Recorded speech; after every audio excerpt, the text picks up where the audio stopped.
Hey everyone, welcome to the Guiding You Forward podcast presented by Mountain America Credit Union. Today we're talking about, of course, finances, but also love and finances. And thankfully we have Robert Steed with us. Hi, Robert. Hello, good to be here.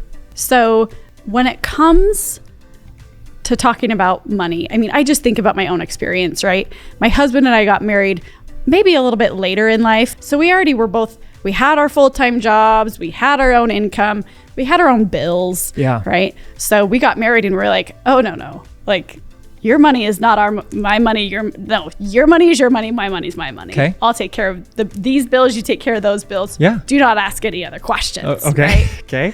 And it worked for a few years. And then we had kids. Right. And so then that kind of changed everything. And then we had to revisit. Okay, well, now we do kind of have not just the fact that, we're connected through marriage, but now we have this child that we both have to raise, and that kind of unified, in a sense, us a little bit more. What are some practical tips though for couples, whether it's through marriage and families or a business relationship? What are some practical, tactical things we can do to help us? Okay. Robert, just help us. Right. Well, I think one of the biggest keys is transparency. Okay. So don't do what my husband and I did at the very beginning. Well, no, because you did say it worked, right? Because you had set that up jointly. Sure. And so but as you progressed, you even mentioned that, right? Yeah. Things start to happen. It kind of fades out. There are things in couples finance research called commitment behaviors. Okay. And those kinds of commitment behaviors are generally what lead to that ability to manage well together, or some of those practical things. You might not have, people ask me a lot, well, should we combine all of our finances? Should we have one joint account, or should we keep them separate? There's not a right answer to that. Going back to that individual that I talked about managing a branch, because they didn't feel like they could talk about money, they had separate accounts, but he really didn't know what she was spending money on. And so he'd have to pay these bills, and they couldn't talk about what it was. And there wasn't a commitment towards transparency, right? Yeah. And you can see how that begins to break things apart. So if you've got joint accounts, great. Make sure that each individual in the relationship has access to see what's going on, right? If you've got separate accounts, that's fine too. Make sure that they have access to see what's going on, because it's really that transparency is one of those commitment behaviors, whether it's joint account, whatever it might be, is if you're demonstrating commitment to the relationship, and not hiding things. How do you hide a birthday surprise gift, Robert? Right. Okay, so hide some things. I'll be honest. Okay. The good things. Yeah, siphon off a little cash off the top, right? Okay, fair enough. That's one thing. There's lots of practical tips to consider as well. I jokingly say sometimes if somebody's considering marriage, for example, there are tax benefits. Get down on one knee and say, hey, let's save taxes together, right? The most romantic proposal ever. Yes. For anybody considering a joint financial relationship, that is something to consider. You can make more at a lower marginal tax rate, pay less taxes, make more. It can be very beneficial. One thing to consider with that, though, that can be tricky, and especially for a number of members within our footprint, our 6-state footprint right now, there are states that are what's called community property states.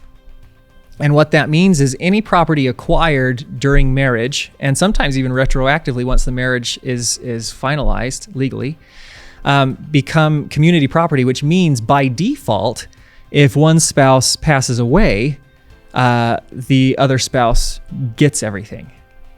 And so that can obviously be beneficial. It can also be harmful if maybe you're in the middle of separating, but it hasn't finalized, and one spouse passes away. So there are things to consider, whatever the state is. If you are joint and you're married filing jointly, the same things start to happen, right? You begin to combine things. You become liable for your spouse's tax burdens. And so there's another practical tip: have a financial talk before you get married. If you're going to legally join together, right?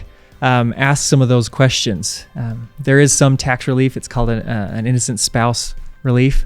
But for the most part, you're on the hook, right? So some of those practical considerations. One other conflict sometimes can arise between spouses because one spouse earns more or all of the money. Yes. And as we're talking about perceived authority, it's really easy to say, well, this is mine, right? I earned this, so I have the 70% authority in here to really the ultimate say, or the 51% that balances or overrides the other partner. It's interesting though, if you create something called a ledger of merits, is a recommendation from couples therapists and things. What that is it's a record of just how much monetary value a stay-at-home spouse, for example, or a stay-at-home individual in the partnership provides.